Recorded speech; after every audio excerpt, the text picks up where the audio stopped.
আসসালামু আলাইকুম ওয়া রাহমাতুল্লাহি ওয়া বারাকাতুহু নাহমাদুহু ওয়া নুসাল্লি আলা রাসূলিহিল কারীম আম্মা বা'দ আউযু বিল্লাহি মিনাশ শাইতানির রাজীম বিসমিল্লাহির রাহমানির রহিম ওয়া ইয জা'আলনাল বাইতা মাসাবাতাল লিন-নাসি ওয়া আমনা ওয়াত্তাখিযু মিন মাকামি ইব্রাহিমা মুসাল্লা ওয়া আহিদনা ইলা ইব্রাহিম ওয়া ইসমাঈল ওয়া ইসহাক ওয়া ইয়াকুব আল-আসবাত সাদাকাল্লাহুল মাওলানাল আযীম ওয়া সাদাকা রাসূলুহুন নবিয়ুল কারীম। সুপ্রিয় দর্শক মণ্ডলী, মহান রব্বে কারীমের দরবারে লাখো কোটি শুকরিয়া আদায় করছি যে রব্বে কারীম আমাদেরকে অত্যন্ত গুরুত্বপূর্ণ দিনই একটি অনুষ্ঠানের সাথে যুক্ত রেখেছেন। আপনাদের সকলকে আজকের এই সুন্দর প্রোগ্রাম জেসিএক্স ইসলাম আমরা অনুষ্ঠানে আমন্ত্রণ জানাচ্ছি এবং শেষ পর্যন্ত থাকার জন্য অনুরোধ জানাচ্ছি। আল্লাহ রব্বে কারীম মাহে রমজানের রোজাকে ফরজ করেছেন। আমরা 10টি রোজা রেখেছি, 20টি রোজা, আজকে 18তম রোজা আমরা রাখছি এবং আখির যে দশক, এর দশকে আল্লাহ তাআলা কয়েকটি গুরুত্বপূর্ণ ইবাদত দিয়েছেন যা অত্যন্ত চমৎকার এবং অত্যন্ত গুরুত্বপূর্ণ, ফজিলতপূর্ণ, তাৎপর্যপূর্ণ। তার মধ্যে একটি হলো ইতিকাফ, আরেকটি হলো লাইলাতুল কদর।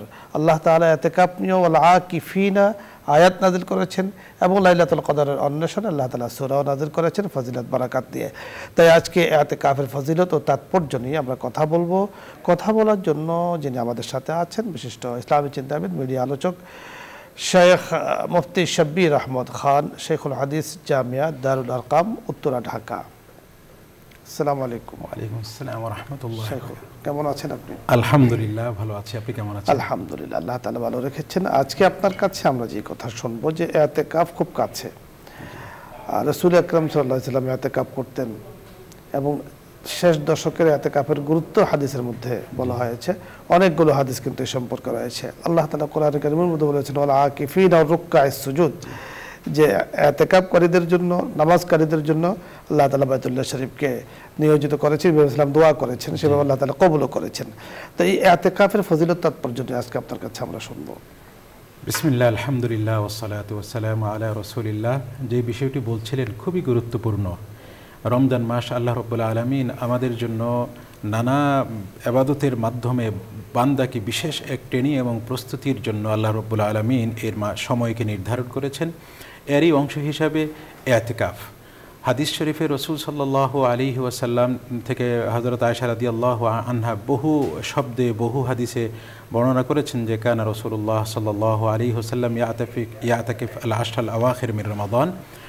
রাসূল সাল্লাল্লাহু আলাইহি ওয়াসাল্লাম রমজানের শেষ দশকে রোজা রেখেছেন।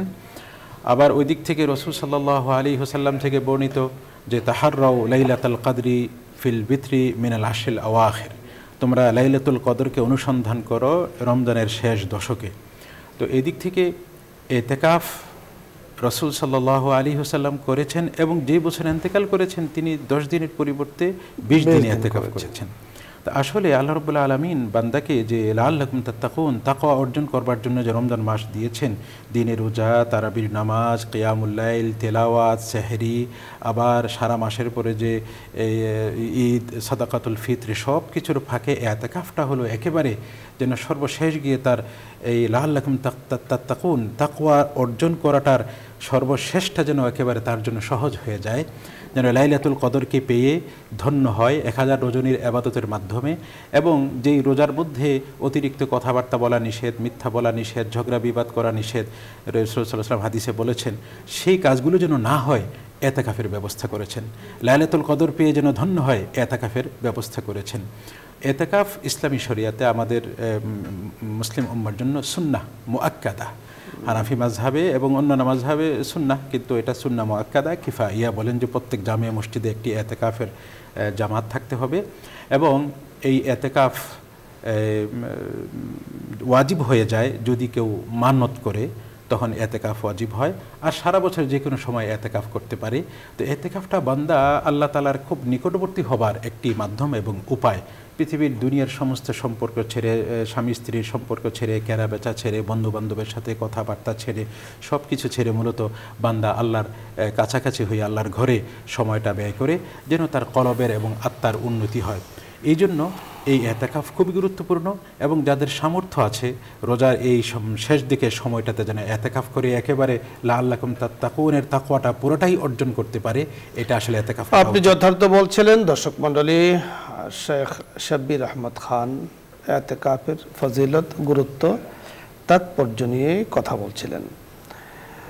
এতেকাফ মানেই হলো মসজিদে অবস্থান করা। একজন মানুষ যখন মসজিদে অবস্থান করে, একদিন নয়, দুদিন নয়, 3 দিন নয়, 10 দিন আল্লাহ পাকের ঘরে দরজায় পড়ে থাকে, ইয়া রব, যে পর্যন্ত আপনি আমাকে ক্ষমা না করবেন, আমার মুসলিম ভাইদেরকে ক্ষমা না করবেন, আমার পরিবারকে ক্ষমা না করবেন, ওর পর্যন্ত আপনার দরজা আমি ছাড়ব না। যেন আল্লাহ তাআলার সাথে একটা অভিমান করা হয়, ওদার भी इधर ना खोलता हो, इधर भी इधर ना छोड़ता हो, হুকুমত আপনি আপনি হয়, কবি আপকি কবি মেরি। যেন আপনি আল্লাহ তাআলার কাছে বলতে চাচ্ছেন যে আপনি যদি আমাকে ক্ষমা না করেন, আমি কিন্তু আপনার দরজা ছাড়ব না। রব্বে করিমের সাথে এই যে অভিমান, তিনি খুব খুশি হয়ে থাকেন। রব্বে করিম পছন্দ করেন এই ধরনের অভিমান। তো একজন এতেকাফকারী, মসজিদ অবস্থানকারী 10 দিন পরে থাকলে আল্লাহ রব্বে করিম তাকে কয়েকটি পুরস্কার দান করবেন। মসজিদে থাকার একটা পুরস্কার আছে, গুনাহমুক্ত একটি ঘোষণা আছে, নাজাতের 10 দিনের, যে এই 10 দিন সে আল্লাহ তাআলা থেকে ক্ষমা চাচ্ছে, আল্লাহ তাআলা চাইলে তাকে নাজাত করে দিতে পারেন। এবং সবচেয়ে গুরুত্বপূর্ণ যে বিষয়, লাইলাতুল কদর পাওয়ার সমূহ সম্ভাবনা আল্লাহ তাআলা আল্লাহ রসুলের মাধ্যমে আমাদেরকে জানিয়ে দিয়েছেন যে লাইলাতুল কদরকে তোমরা তালাশ করো এই রমজানের শেষ দশকের বেজোর রজনীতে। আর বেজোর রজনীগুলো শেষ দশকে পাওয়া যায় 21, 23, 25 এভাবে। তো আল্লাহ রাব্বুল কারীম আমাদের পুরুষ যারা আছি তারা যেন মসজিদে এতেকাফ করেন। মা বোন যারা আছেন তাদের জন্য আমরা ইতিমধ্যে বলেছি যে ঘরে নামাজের জন্য নির্দিষ্ট যে জায়গা আছে অথবা একটা জায়গা করে নিয়ে আপনি 10 দিনের জন্য সেখানে বসতে পারেন। শুধু বসে থাকা না, সেখানে আপনি ইবাদত করবেন, তেলাওয়াত করবেন, জিকির আজকার করবেন, নামাজ পড়বেন, আপনার খাবার দাবার সেখানে পৌঁছে যাবে। পরিবারের অন্যান্য কাজ থেকে নিজেকে ফারেক করতে হবে। আরও ইনশাআল্লাহ আমরা কথা বলবো, তবে সময় হয়েছে ছোট্ট একটি বিরতির পর সাথে থাকবেন আশা করছি ইনশাআল্লাহ। জি, আসসালামু আলাইকুম রহমতুল্লাহ।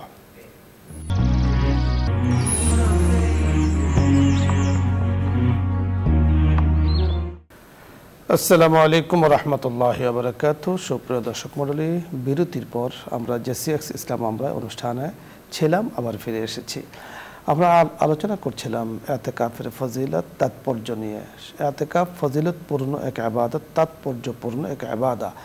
আল্লাহ রাব্বুল কারীম যাকে সময় দিয়েছেন, সুযোগ দিয়েছেন, সামর্থ্য দিয়েছেন, তাদের উচিত আজকে এবং কালকে প্রস্তুতি নিয়ে 20 তারিখ সূর্য ডুবার আগেই মসজিদে চলে যাওয়া। তা আমরা হিসেব যদি করি, আজকে হলো 18, কালকে হলো 19, শুক্রবারে হলো 20। শুক্রবারে একবারে সূর্য ডুবার আগে ইফতার গিয়ে মসজিদে করতে হবে। আমরা দেখেছি আলহামদুলিল্লাহ আমাদের দেশ থেকে এবং সারা বিশ্বের আনাজ কানাজ থেকে বহু মানুষ এতেকাফ করার জন্য হারামাইন শরীফে যাচ্ছেন, এতেকাফ করছেন এবং ফজিলত অর্জন করছেন। রব্বে করিমের কাছে নিজের আবেদন নিবেদনগুলো পেশ করছেন। যাদের তৌফিক হয়নি, যাদের সুযোগ হয়নি, আমরা এলাকার মহল্লার মসজিদে আমরা বসি এবং বলা হয়েছে সুন্নতে মুআক্কাদা কিফায়া।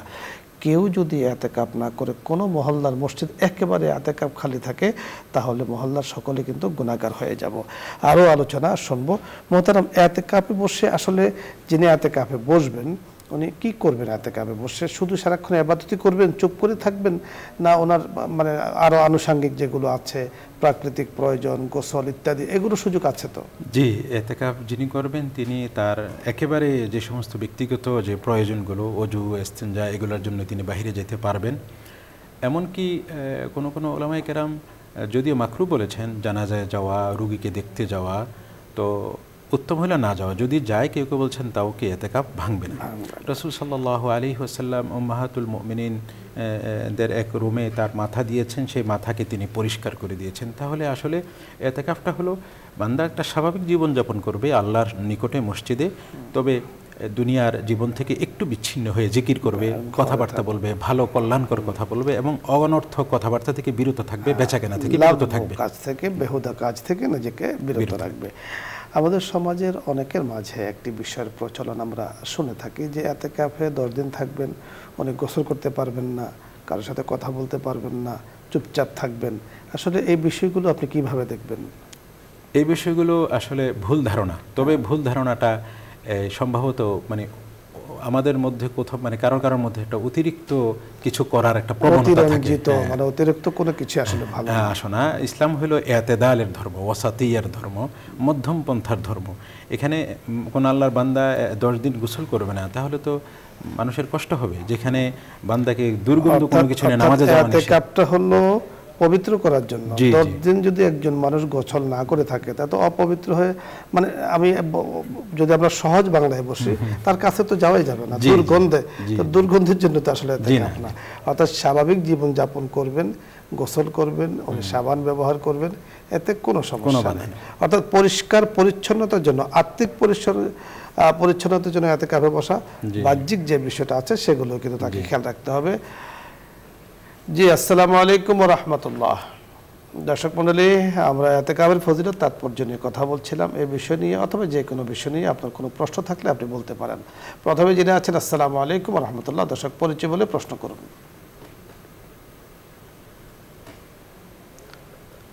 আসসালামু আলাইকুম। আসসালামু আলাইকুম ওয়া রাহমাতুল্লাহ। ওয়া আলাইকুম আসসালাম ওয়া রাহমাতুল্লাহ। আমি মনিরুজ্জামান বলছিলাম নাটোর থেকে। জি বলুন। ফজরের আযানের আগে নামাজ পড়লে কি নামাজ হবে? ধন্যবাদ আপনাকে, আমরা বুঝতে পেরেছি। মাহে রমজানে ফজরের আগে আজান দিলে মাহে রমজান বা যে কোনো সময়, বিশেষ করে রমজান মাসে তো একেবারে শেষ ওক্তেই, সেহরি শেষ ওক্তে কিন্তু আউয়াল ওক্তে আজান দেয়া হয়। সেই ক্ষেত্রে আজানের আগে নামাজ পড়লে নামাজ হবে। মূলত হলো ওয়াক্তের আগে নামাজ পড়লে নামাজ হবে না। এখন সাধারণত রমজান মাসে তো আজানটা একেবারে প্রথম ওয়াক্তে দেয়, যার কারণে রমজানে নামাজ হওয়ার কোনো সম্ভাবনাই নাই। অন্যান্য সময়ও খেয়াল করতে হবে আজান পরে হইলো ওয়াক্ত হয়েছে কিনা, ওয়াক্ত হওয়ার পরেই নামাজ পড়বে। আপনাকে ওয়াক্তটা খেয়াল রাখতে হবে। বিশেষ করে মাহে রমজানে আমরা সাহারির সময় উঠি, অনেকের ধারণা সাহারি খেয়ে তাড়াতাড়ি নামাজ পড়ে ঘুমিয়ে পড়বেন। তো নামাজ পড়ার জন্য তো নামাজ রক্ত হতে হবে। আপনি সাহারি খেয়েছেন, সময়মতো খেয়েছেন, ফজর আজান পর্যন্ত অপেক্ষা করবেন। আপনি পুরুষ মানুষ, মসজিদে আসবেন, জামাতে নামাজ পড়বেন, সুন্দর মতো গিয়ে আবার ঘুমাবেন। এতটুকু সময়ের জন্য ফজরের নামাজটাকে মিস করা অথবা জামাত থেকে তরক করা, এটা একেবারে অনুচিত। পরের দর্শক, আসসালামু আলাইকুম ওয়া রাহমাতুল্লাহ। ওয়ালাইকুম আসসালাম। নাটোর থেকে বলছি। আমার একটা প্রশ্ন। বলুন। আমার স্বামী বিনা কারণে বাপের বাড়িতে শেষ করে, এখন আমার বাপ মা অসুস্থ, এখন তার অনুমতি ছাড়া কি আমি তাদের সাথে দেখা করতে পারবো? আপনার স্বামী আপনাকে আপনার বাপের বাড়িতে রেখেছেন? হ্যাঁ। ওখানে থেকে আপনি বসতে পারবেন কিনা? না না, এখন মানে তারা অসুস্থ, তার অনুমতি ছাড়া তাদের সাথে দেখা করতে পারবো নাকি? বুঝতে পেরেছি। ওনার স্বামী ওনাকে বিনা কারণে বাপের বাড়িতে রেখেছেন, বাপ মা অসুস্থ, তা এখন উনি সেখানে আছেন, তো এখানে থাকতে পারবেন কিনা? এটা তো বাবা মার কাছে স্বামী যদি দিয়ে যায়, স্বামী যেখানে থাকার অনুমতি দেয়, যদি নিরাপত্তা থাকে থাকতে পারবেন, কোনো অসুবিধা নেই। আসলে বিষয়টা হলো আমরা আপনার স্বামী কারণ আর অকারণে, স্বামীর দায়িত্ব হলো আপনাকে স্বামীর কাছে রাখা। জি। তা এখন যদি আপনি বাপের বাড়িতে বেড়াতে আসেন, সে তো ওয়েলকাম, কোনো ভালো।